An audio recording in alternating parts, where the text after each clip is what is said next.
Yeah, that's a intriguing question. I think there's a lot of attention sparks in interferons, where we have some data in interferons for AT.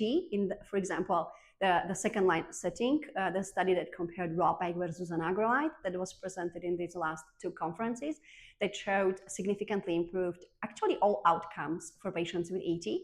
And there were two studies that finished for PV and AT, and there's currently MF study happening with ROPEG. So those are interested to see as a potential disease modifiers. I think the biggest boom is the calreticulin approach, where we have great results very early with a median therapy of only about 26 weeks, but already data in 80 patients refractory to frontline setting that were taking anti-calreticulin monoclonal antibody.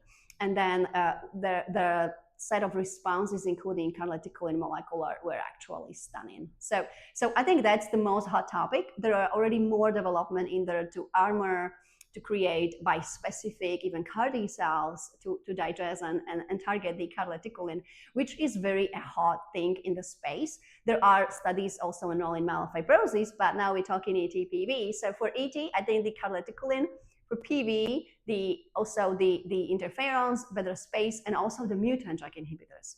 So now we are opening a new space, a new era of JAK inhibition, where we are kind of building on to the first approved, which are type 1 ATP, kind of like competing JAK inhibitors, which all of the currently approved are one.